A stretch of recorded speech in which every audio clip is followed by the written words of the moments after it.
కేసీఆర్ దేవుడు కానీ చుట్టూ దయ్యాలున్నాయి. లేఖ రాసింది నేనే కానీ లీక్ చేసింది కోవర్టులు. ఇవి బీఆర్ఎస్ ఎమ్మెల్సీ కేసీఆర్ కుమార్తె కవిత కామెంట్స్.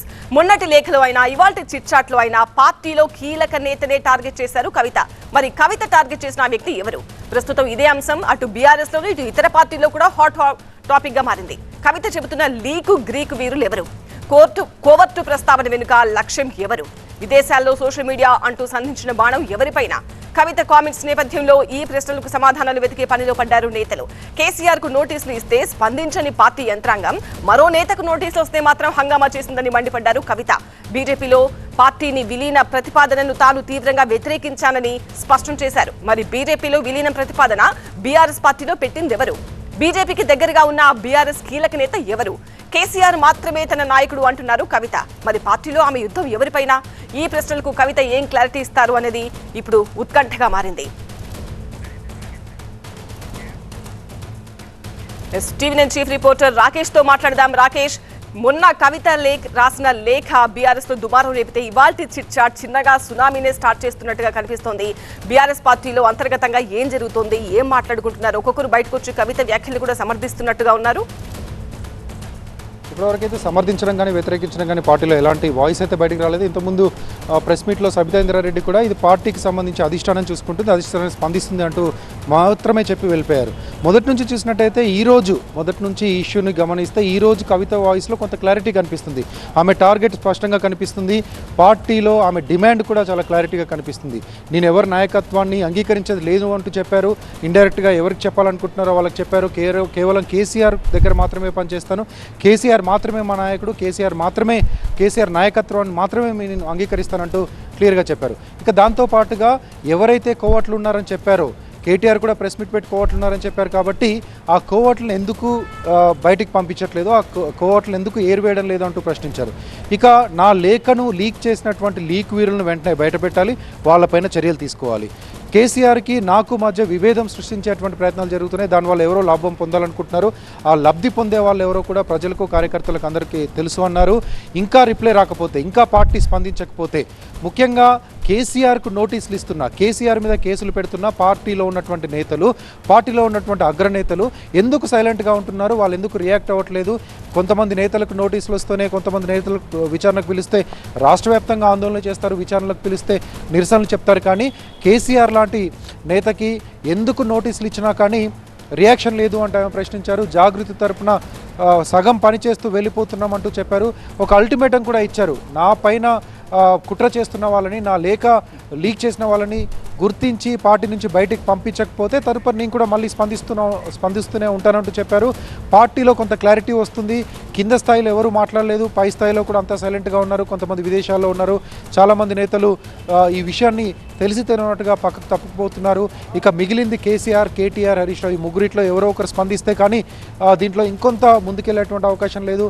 కవిత డిటాచ్ అవుతుందా, లేకపోతే పార్టీలోనే ఉండి పార్టీలో ఉన్నటువంటి వ్యతిరేక శక్తులపై పోరాడుతుందా, జాగృతి వేదికగా మరింత ముందుకెళ్తానంటూ కొన్ని ఎక్సైజ్ చేస్తుంది. దాంతోపాటు కొన్ని యాక్టివిటీస్ కూడా ఇప్పటికే ప్రకటించింది.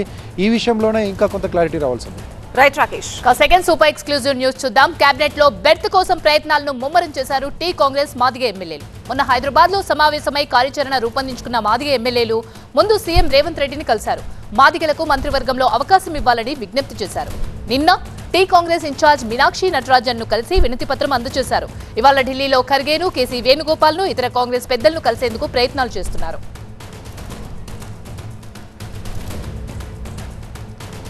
పూర్తి సమాచారాన్ని మా ప్రతినిధి ప్రభాకర్ అందిస్తారు. ప్రభాకర్, మాదిగ ఎమ్మెల్యేల ప్రయత్నాలు ఎంతవరకు వచ్చాయి? సఫలీకృతమయ్యే అవకాశాలు ఏమైనా ఉన్నాయా? మరోవైపు మీనాక్షి నటరాజన్ రివ్యూలకు సంబంధించి పూర్తి డీటెయిల్స్ ఏంటి?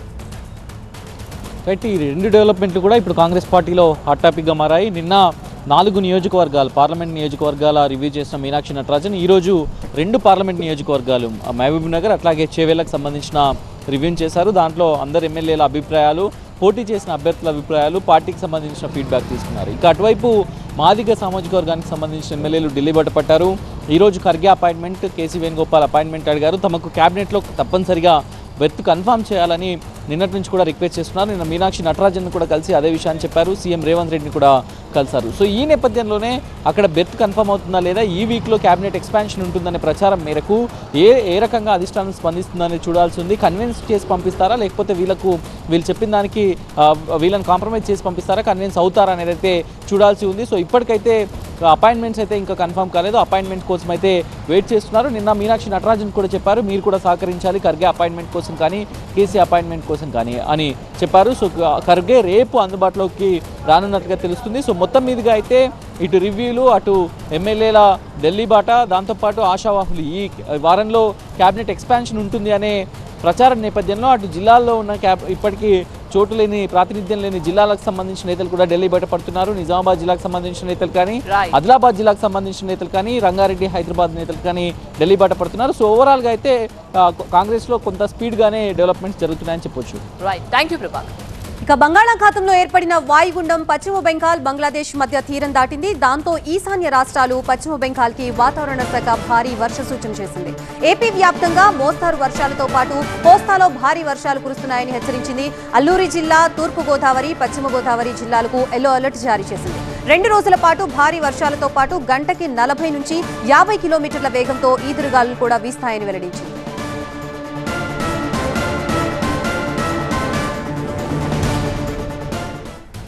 ప్రస్తుతం ఇదే అంశానికి సంబంధించి మనకి పూర్తి డీటెయిల్స్ అందించడానికి మా సీనియర్ కరెస్పాండెంట్ ఖాజా సిద్ధంగా ఉన్నారు. ఖాజా, ఇప్పటికే రుతుపవనాల విస్తరణతో ఏపీలో పలు ప్రాంతాల్లో మోస్తారు వర్షాలు పడుతున్నాయి. దీనికి సంబంధించి తీరం దాటిన తర్వాత ఇంకా ఎటువంటి ఎఫెక్ట్ వచ్చే అవకాశం ఉంది ఏపీ మీద?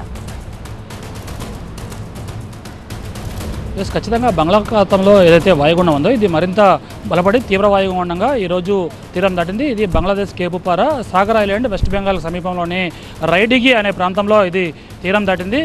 ఈ నేపథ్యంలోని అటువైపు ఈశాన్య రాష్ట్రాల్లో భారీ వర్ష సూచన ఇచ్చింది భారత వాతావరణ శాఖ. దీంతోపాటు ఈ తీవ్ర వాయుగుండం కారణంగా నైరుతి ఋతుపవనాలు బలాన్ని మరింత పుంజుకున్నాయి. ఇప్పటికే 2 తెలుగు రాష్ట్రాల్లో విస్తరించిన నైరుతి ఋతుపవనాలు ఈ వాయుగుండం కారణంగా మరింత బలాన్ని పుంజుకొని 2 తెలుగు రాష్ట్రాల్లో వర్షాలు కురిపిస్తాయని వాతావరణ శాఖ అంచనా వేస్తుంది. ఇదే నేపథ్యంలోని ఏపీ వ్యాప్తంగా కోస్తా జిల్లాలో ప్రధానంగా ఈ రేపు 1-2 చోట్ల భారీ వర్షాలు కూడా పడే అవకాశం ఉంది. ప్రధానంగా అల్లూరు జిల్లా, తూర్పుగోదావరి, పశ్చిమ గోదావరి జిల్లాల్లో ఓ మోస్తరు నుంచి విస్తారంగా భారీ వర్షాలు కూడా పడే అవకాశం ఉంది.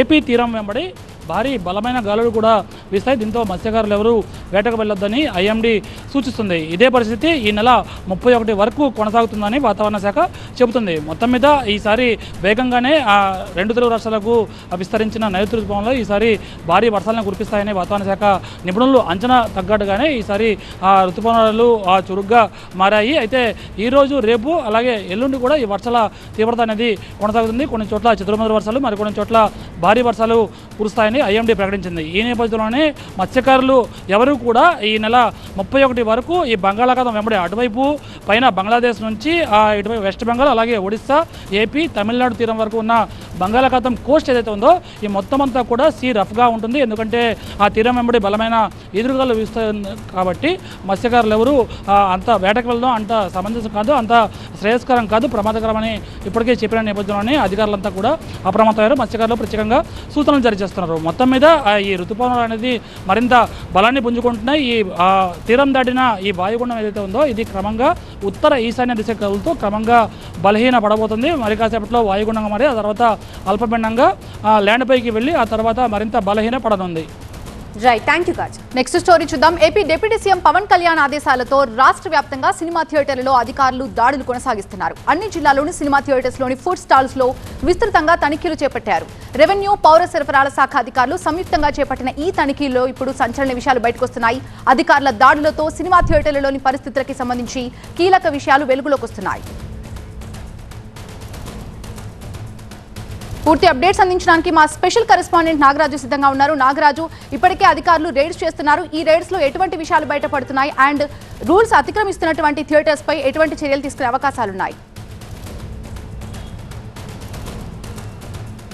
ప్రస్తుతం రాష్ట్ర వ్యాప్తంగా ఉన్న అన్ని థియేటర్స్లోనూ, అటు సింగిల్ స్క్రీన్ కావచ్చు, ఇటు మల్టీప్లెక్స్ కావచ్చు, అన్ని థియేటర్స్లోనూ 4-5 శాఖల అధికారులు కలిసి తనిఖీలు అయితే కొనసాగిస్తూ ఉన్నారు. ఇప్పటికీ కూడా పలు జిల్లాల్లో పలు థియేటర్లోని అనేక అవకతవకలు బయటపడ్డాయి. ఈ తనిఖీలు చేస్తున్న క్రమంలోనే ముఖ్యంగా ఆహార పదార్థాలు విక్రయించే క్రమంలో వాటి ధరలు అధికంగా ఉండటం, కొన్ని థియేటర్లు అయితే ఆహార నియంత్రణ విభాగం లైసెన్స్ పొందకుండానే ఆహార పదార్థాలు విక్రయిస్తున్నట్లు కూడా గుర్తించడం జరిగింది.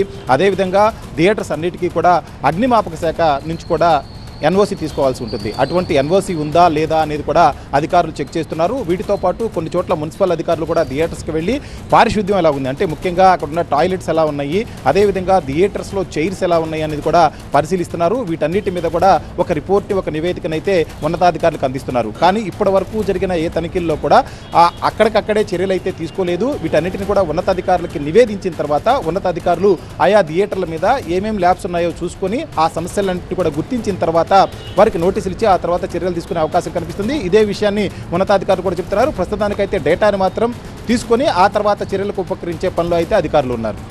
Right, thank you Nagaraju.